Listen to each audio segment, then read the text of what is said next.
Hello বন্ধুরা, take care কোন চ্যানেলে আপনাকে স্বাগতম। বন্ধুরা, অনেক সময় আমরা ফেসবুকের পোস্টকে বুস্ট করতে চাই, বাট সঠিক উপায় জানা না থাকার কারণে আমরা পোস্টকে বুস্ট করতে পারি না।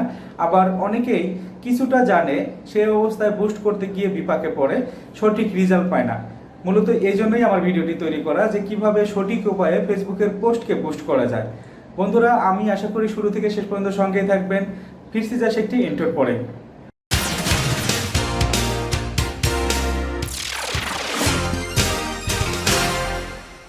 বন্ধুরা, কিভাবে প্রপার ওয়েতে ফেসবুকের পোস্ট বুস্টিং করা যায় সেটা দেখানোর জন্য আমি সরাসরি চলে যাচ্ছি আমার একটি ফেসবুক পেজে।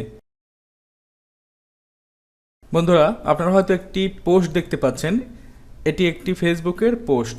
এই পোস্টকে মূলত আমি বুস্ট করব, আর বুস্টটি কিভাবে পারফেক্টলি করা যাবে সেটা আমি দেখাচ্ছি। তো বুস্ট করার জন্য আপনারা হয়তো জেনে থাকবেন যে first of all add manager active করে নিতে হয়। অ্যাড ম্যানেজার অ্যাক্টিভ করে তারপরে সেখানে পেমেন্ট মেথড অ্যাড করে নিতে হয়। আমার কিন্তু অ্যাক্টিভ অ্যাড ম্যানেজার এবং সব কিছু পারফেক্টলি সেট আপ করাই আছে অ্যাড ম্যানেজারে। এবার জাস্ট আমি পেজের পোস্টটি বুস্ট করব। পেজের পোস্টটি বুস্ট করার জন্য আমাকে এইখানে বুস্ট পোস্ট অপশনে ক্লিক করতে হবে। এইখানে বেশ কিছু জিনিস সেট আপ করতে হবে, আমি একে একে সব জিনিসগুলো দেখাচ্ছি। এইখানে প্রথম জিনিস যে আপনি কি চাচ্ছেন, মানে আপনার পোস্টটাকে আপনি অডিয়েন্সের কাছে নিয়ে সেখান থেকে কি রিয়াকশন চাচ্ছেন নাকি মেসেজ চাচ্ছেন। আপনি যেটা চাইবেন সেটা এখান থেকে সিলেক্ট করে দিতে হবে। দেখুন এখানে লেখা আছে গোল এবং অটোমেটিক সেট আপ করা আছে। আমি এইখান থেকে দেব গেট মোর মেসেজ।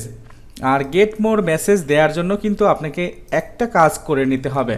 আমি পোস্টটি আবার আপনাদের দেখাচ্ছি। এই যে দেখুন মেসেজ বাটন বা মেসেজ অপশন, আপনি যখন পোস্ট করবেন, পোস্ট করার সময় এরকম 3 ডট অপশন দেখবেন এবং সেখান থেকে মেসেজিং যদি সিলেক্ট করে দেন তাহলে এরকম মেসেজ বাটন শো করবে। আর মেসেজ বাটন যদি শো করে আপনি এইরকম গোল মেসেজিং সেটিং করতে পারবেন। বন্ধুরা, এখানে কিছু সেটিং আছে, এই সেটিংগুলো আপনাদের একটু মনোযোগ দিয়ে দেখতে হবে।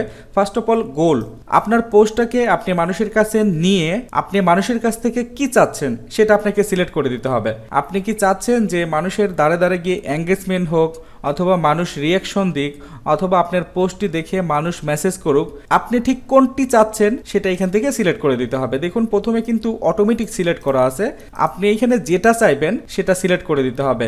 আমি চাচ্ছি যে আমার পোস্টটি মানুষের কাছে যাওয়ার পর মানুষ আমার পোস্টের উপর ডিপেন্ড করে বা আমার প্রোডাক্টের উপর ডিপেন্ড করে মানুষ আমাকে মেসেজ করুক, এই জন্য আমি এখান থেকে গেট মোর মেসেজ সিলেক্ট করে দিচ্ছি।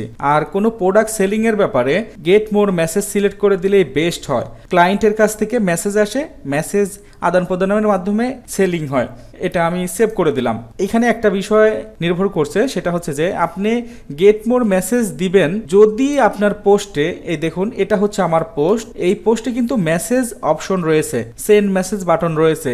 এই সেন্ড মেসেজ বাটনটি যদি থাকে তাহলে কিন্তু আপনি এখানে গেট মোর মেসেজ সিলেক্ট করতে পারবেন, আদারওয়াইজ পারবেন না। আর সেন্ড মেসেজ অপশনটি আনার জন্য আপনাকে যেটা করতে হবে, আপনি যখন পেজে পোস্ট করতে যাবেন, পোস্ট করতে যাওয়ার সময় দেখবেন রাইট সাইডে 3 ডট অপশন আছে, অথবা বাম সাইডেও থাকতে পারে, রাইট সাইডে অথবা লেফট সাইডে 3 ডট অপশন আছে। 3 ডট অপশনে ক্লিক করলে দেখবেন যে গেট মেসেজ বা মেসেজিং এরকম একটি অপশন থাকবে, সেটা আপনাকে সিলেক্ট করে দিতে হবে। এখানে আর কোনো কাজ নেই। এরপরে দেখুন এখানেও কিন্তু মেসেজটা চেকমার্ক দেয়া আছে, মেসেজ চেকমার্ক দিয়ে দিবেন। মেইন সেটিংটা হচ্ছে অডিয়েন্সের, এখানে অডিয়েন্স অপশনে গিয়ে এই এডিট অপশনে ক্লিক করতে হবে। তারপর এখান থেকে ওমেন, যেহেতু এটা ক্লোথিং সেলিং বা পোশাক সেলের ব্যাপার, তাই এখানে আমি ওমেন সিলেক্ট করে দেব। আর এজটা 18 থেকে 45 দেব। দেখুন এখানে ওমেনটা দেওয়ার কারণ হচ্ছে, আপনারা হয়তো জেনে থাকবেন বা দেখে থাকবেন যে অনলাইনে ক্লোথিংগুলো মেইনলি মেয়েরাই পারচেস করে থাকে, ছেলেরা কিন্তু খুবই কম পারচেস করে, খুব কম। এই জন্য আমার মেইন টার্গেট ওমেন। এবং এজের ব্যাপারটা হচ্ছে দেখুন 18 থেকে 45, সাধারণত 18 বছরের বয়সের ঊর্ধ্বে এবং 45 বছরের নিচে এই যে এজের মানুষগুলো রয়েছে সেই মানুষগুলোই আসলে অনলাইন থেকে পারচেস করে। আর যদি আপনি টার্গেটিং অডিয়েন্স দেন, দেখুন এইখানে কিছু ট্যাগ দেওয়া আছে, যদি আপনি ট্যাগ দেন তাহলে কিন্তু 18 বছরের নিচে আপনি সেট করতে পারবেন না। এই জন্য আমি মিনিমাম 18 দিয়েছি এবং ম্যাক্সিমাম হচ্ছে 45। এরপর হচ্ছে লোকেশন আপনার যেটা সেটা আপনি এখান থেকে সিলেক্ট করে দিবেন।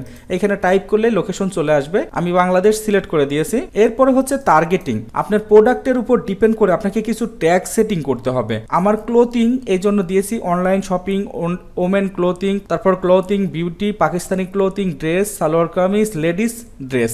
আমি মোটামুটি 8-9টা, সম্ভবত 4টা আর হচ্ছে 4টা ট্যাগ দিয়েছি, আর বেশি ট্যাগ দেবো না, এর কমও দেবো না, মোটামুটি 5 থেকে 8টা ট্যাগ দিতে হয়, এটা হচ্ছে পারফেক্ট। এখানে আমার আর কোনো কিছু সেটিং নাই। এরপর এখান থেকে সেভ অডিয়েন্স দিতে হবে। আমি যেহেতু কোনো কিছু চেঞ্জ করছি না এবং এইভাবে আমার পূর্বেই সেটিং করা ছিল, যার কারণে সেভ বাটনটা হাইড হয়ে আছে। ওকে, এখন ক্যান্সেল দিয়ে দিচ্ছি। ক্যান্সেল দিলেও কিন্তু আমার সেটিং আগের মতোই থাকবে। এরপর হচ্ছে বাজেট এবং ডিউরেশন হচ্ছে 7 দিন এবং বাজেট হচ্ছে টোটালি $35। দেখুন টোটাল বাজেট হচ্ছে $35। আমি চাচ্ছি যে আমার ক্যাম্পেইনটি 7 দিন চলুক এবং আমার বাজেট থাকবে টোটালি $35। তো টোটাল বাজেটের ক্ষেত্রে আমি টোটাল বাজেট লিখে দিয়েছি এবং ডে এর ক্ষেত্রে এখানে 7 ডেজ সিলেক্ট করে দিয়েছি। ওকে, এরপর হচ্ছে প্লেসমেন্ট, মানে আমার অ্যাডটা কোথায় কোথায় চলবে। প্লেসমেন্ট হচ্ছে ফেসবুক এবং মেসেঞ্জার। আপনারা হয়তো অনেকেই দেখে থাকবেন যে আমাদের অনেক অ্যাড কিন্তু নিউজ ফিডে আসে, আবার অনেক অ্যাড মেসেঞ্জারে আসে। তো 2টা প্লেসই আমি সিলেক্ট করে দিলাম, আমার অ্যাড যেন 2টা প্লেসেই চলে এবং এই 2টা প্লেসমেন্টই হচ্ছে ভালো। তো সব কিছু সেটিং করা শেষ। এবার আমি জাস্ট বুস্ট পোস্ট নাও দিয়ে দেবো। এখানে আসলে আমার আর কিছু সেটিং করা নাই। এখানে অ্যাড রিভিউটা দেখাচ্ছে না, এটা একটা টেকনিক্যাল প্রবলেম, এটার জন্য কোনো প্রবলেম হবে না। ওকে, এবার আমি এখান থেকে বুস্ট পোস্ট নাও দিয়ে দিলাম। এখন সাবমিট হবে। সাবমিট হওয়ার পর ফেসবুক এটা রিভিউ করবে। রিভিউ করার পরে যদি দেখে যে সব কিছু ঠিকঠাক আছে তাহলে আমার এটা অ্যাপ্রুভ করে দিবে, তখন আমার এটা রান হয়ে যাবে। আর তখন এটা আমার অডিয়েন্সের কাছে রান করা শুরু করবে এবং পিপলের কাছ থেকে মেসেজ আসবে। আচ্ছা, আমার এই পেজের একটু আপনাদের দেখাচ্ছি যে আমি পূর্বে বুস্ট করেছি এবং কেমন রেসপন্স এসেছে। এরপর এখান থেকে আমি অ্যাড সেন্টারে যাচ্ছি। আচ্ছা, এটা হচ্ছে আমার পূর্বের বুস্ট। $35 দিয়ে বুস্ট করেছিলাম। 69K বা 70Kই বলা যায়, 70,000 লোকের কাছে রিচ করেছিল এবং 1714টা মেসেজ এসেছিল। আরও প্রিভিয়াসলি অ্যাড আছে, এ পর্যন্ত কিন্তু 51টা ক্যাম্পেইন রান করেছি। এটা করেছিলাম $35 দিয়ে, 2087টা মেসেজ এসেছে এবং 83,000 মানুষের কাছে রিচ করেছে। তো বন্ধুরা, আশা করি বোঝাতে পেরেছি যে কীভাবে পারফেক্টলি ফেসবুকে বুস্ট করতে হয়। আশা করি এই ভিডিওটি আপনাদের সামান্য হলে উপকারে আসবে। আর যদি উপকারে আসে তাহলে দয়া করে একটি লাইক দিবেন, কমেন্ট করে আপনার মতামত জানাবেন এবং পরবর্তীতে আরও টিপস এবং ট্রিক্সের টিউটোরিয়াল পাওয়ার জন্য দয়া করে আমার চ্যানেলটি সাবস্ক্রাইব করবেন।